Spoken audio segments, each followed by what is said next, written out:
Hello everyone and welcome to a new video. Today I'm going to be bringing you a build order on how to play the new reworked Rus 1TC aggression. There are multiple variations, of course, to how you can play this civ. You don't have to play 1TC aggression. You can play fast castle, you can play 2 town center, but this is going to be your standard build. This is a phenomenal build if you want to learn how to finish games quickly, you want to be pumping a lot of army, you want to play effective and get your upgrades, while still playing to those Rus advantages of the extra 20% wood, the added in gold from the new bounty system that I'll also be explaining in this video. So the new bounty system basically is, okay, now you're going to gather food from deer, boar, sheep, and every time you gather 10 food, you gather 1 gold as well. This means that we still have good timings, even though we don't get bounty anymore from hunting deer. So now we don't need to do our 3 scout opener. We actually only need 1 scout because we gather sheep normally like any other civ. You can still do your 2 scout openers, but they're not necessary for what we're trying to accomplish. So let's get into it. We're going to start off by putting 4 villagers on sheep, then 1 to build a hunting cabin, and then 1 to build a house, and then a mining camp. You will find that that's going to give you, at about 2 minutes, a timing for your Kremlin or your Golden Gate. I'm going to show you a variation of this build with the Kremlin, because I believe the Kremlin gives you a better economic boost than the Golden Gate gives you for 1 town center aggression. The Golden Gate has utility as well. You can use that for really fast second TC. You can use it for fast castle as well, playing horse archers, but you lack that defense early. So that's something you got to be careful of. That if you are playing against civs that can go aggressive or wants to potentially go aggressive against you when they see you don't have Kremlin, you will be vulnerable, and that is something to watch out for. You're just going to be rallying food now, and then you're going to rally food until you can age up. This 1 gold villager here is going to take care of all the gold gathering you need. The villager that builds the hunting cabin goes back to sheep, and you're not going to use the hunting cabin for anything right now. It's cool that you can later on in the game take the hunting cabin, add more scouts, and then go for professional scouts, potentially denying deers from your opponent. This is a vital part of playing aggressive, denying food. And professional scouts, again, when we have deers in the back, when we have deers to the side that are hard for us to just deny with a tower or something, or with our military, it can be a really good idea to take that deer with your scouts, have 3 scouts in total, and then retrieve them. So, you scout normally, try to figure out which route did your opponent go, and then go for your own. Try to get as much sheep as possible. If you don't know where your opponent went, always a good idea to go around our base, because there's always safe sheep there, so we guarantee ourselves to have the sheep we need to get started on the aggression.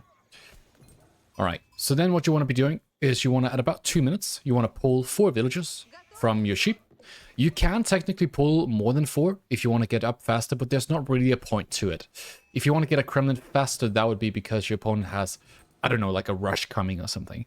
But that rarely happens when you play Rus anyways. So now we have the gold we need, as you can see here. We're now going to take these 4 villas at 2 minutes, and then they're going to go and drop the Kremlin. I'm going to play here on cliffside here, and that means I'm going to be a little bit cheeky and drop it a little bit further forward, but I'm still going to make sure that it's a defensive position.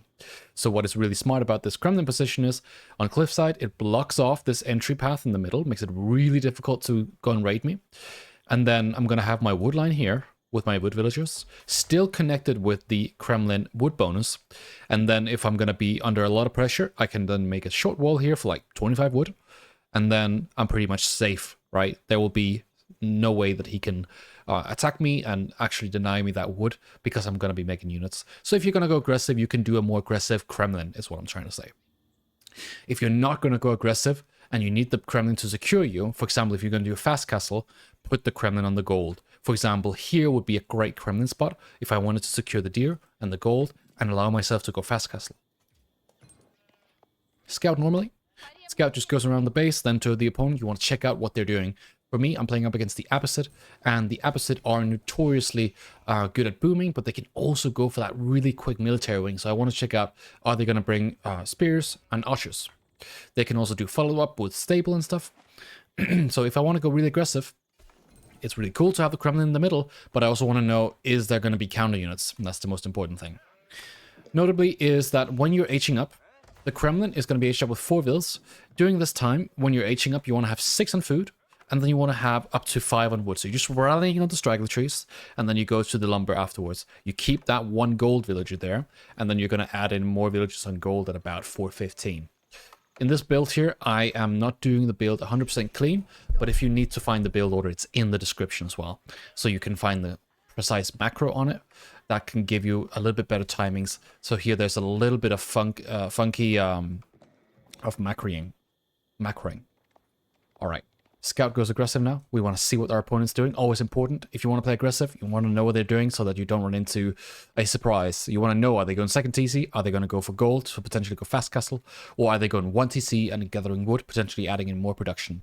Already now we see they're going on the second TC, and this gives us now a win condition. We take out that second TC with 3 rams at 11 minutes to 12 minutes.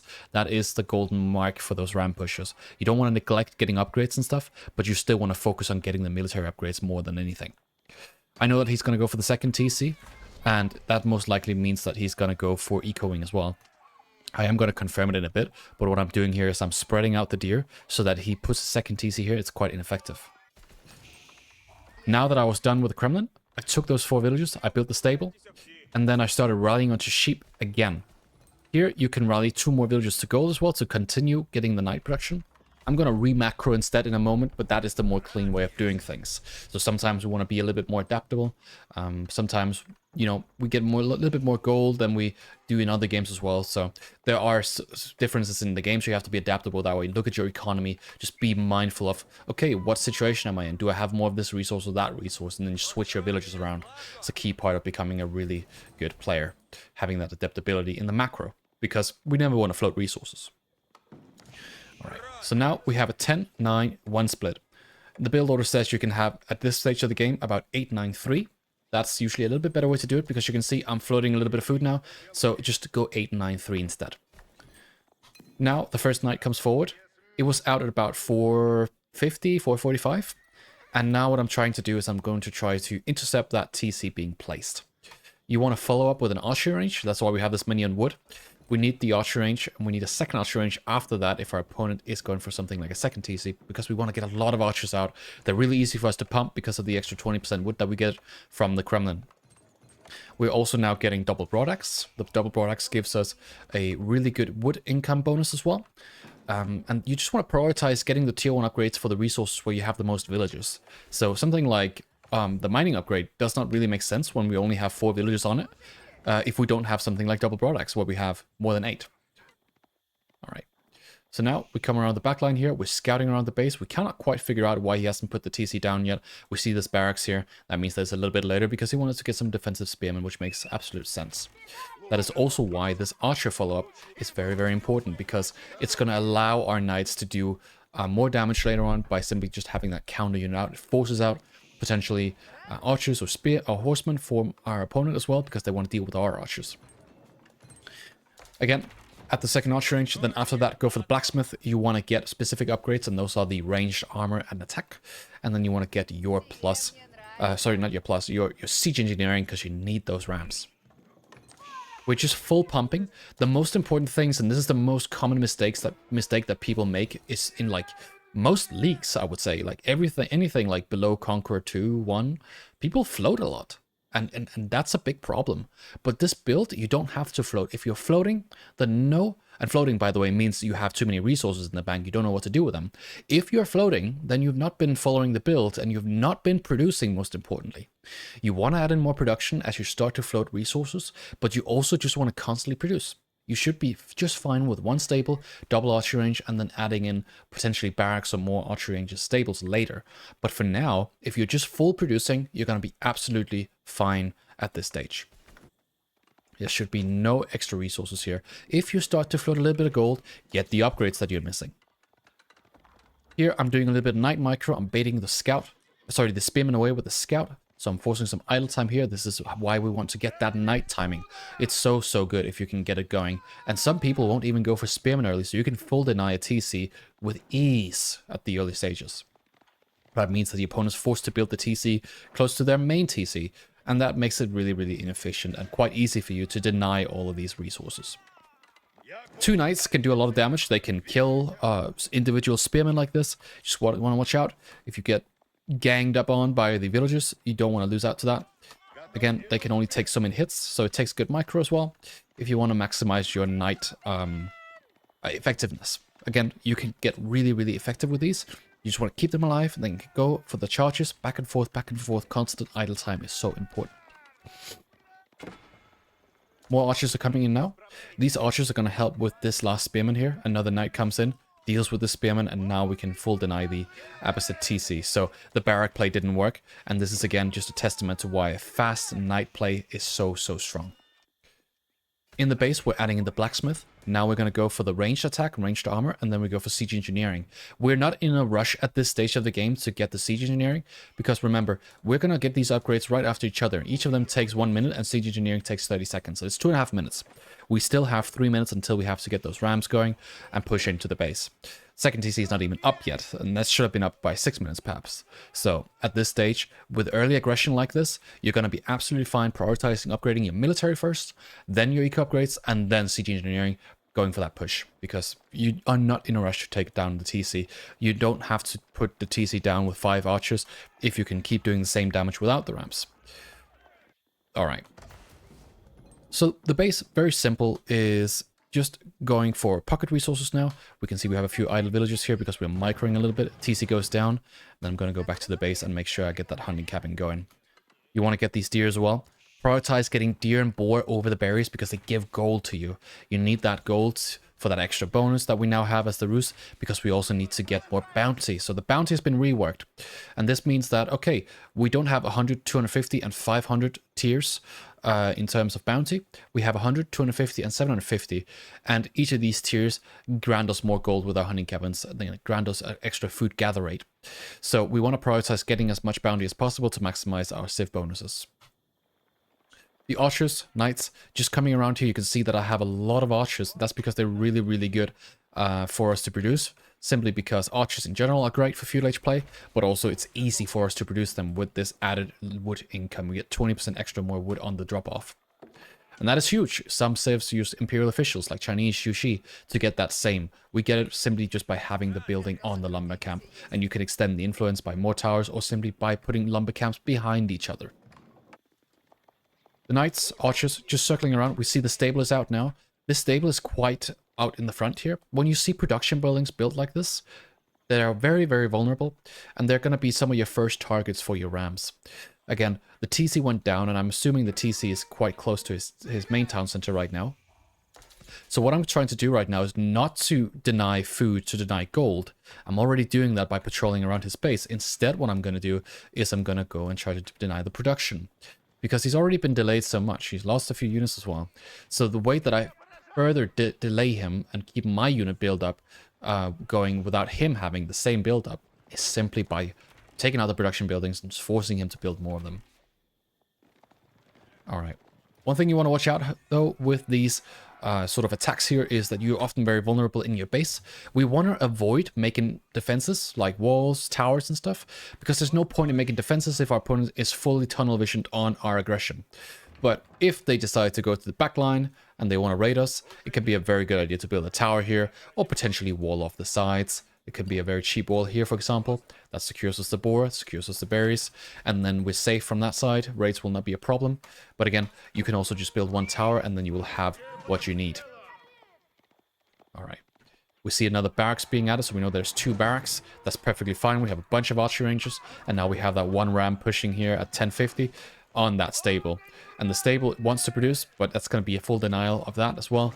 And this is just perfect. We are not in a rush. We're not diving the base at this point. We're just building up units and units and units, because the longer the game goes, the better for us. The early aggression paid off so well. And so we just want to keep on capitalizing off of that. If we let go of the gas now, we give them too much time. And so something like Fast Castle or Second TC now is just not really going to work in our favor when we have this massive opportunity to go aggressive. Here I see comes for Horseman. Again, we use that Kremlin vision. It has insane vision. So we saw the Horseman, and now we're just quickly building a tower here, and you can use that tower to play defensive. You don't want to invest into walls and towers and have spears and everything here. One tower should be enough. He still dives for it here, which I think is not the smartest thing to do. So what I do is I just garrison the ones that are unhealthy. Bring the spearmen here. You can let the villagers fight as well. That's perfectly fine. They can deal with the horsemen. Just watch out you don't lose any. At the same time in the front, I'm adding in another ram. I'm going to go for 3 to 4 ramps here when I'm pushing the main base. You would only go for these ram pushes if you're up against the second town center. We know he went second town center, so he won't be able to mass enough units. If he was on 1TC in full aggression, you would not go for something like this. I would recommend instead going for a tech up, like going fast castle and getting the upgrades. Because against somebody who's full producing units, tech advantages is a lot better than it is against somebody who's just sitting in their base playing defensive, where you can just go ram and then take down everything. So that's what we're doing right now.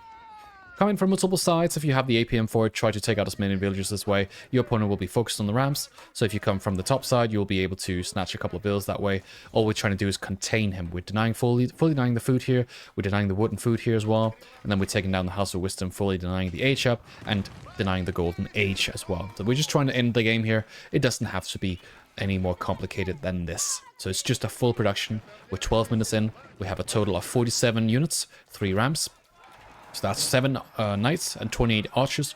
What we're doing here is we're playing for a sort of hook strategy that forces our opponents to play spears, and then we don't overcommit to the knights. Instead, we commit to the archers instead, giving us a lot more leverage to do something in fights with more micro ability, and then also just in general, people like to go for a lot of spears if they see knights, and so you can capitalize off of that by just having a lot of archers. It's really just the most effective way to play it.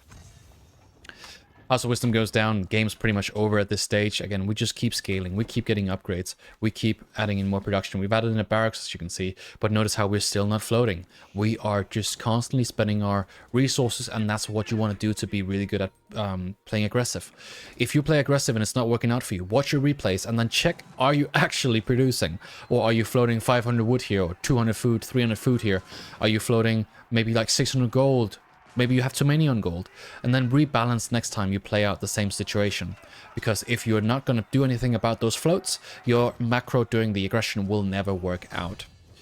Game's over here, TC goes down, and it's GG. I hope you guys have enjoyed this build. As usual, it's linked down in the description below. If you have any questions about the build or the potential of doing other things as well with it, just ask down in the comment section below. I'll be there to answer potential questions.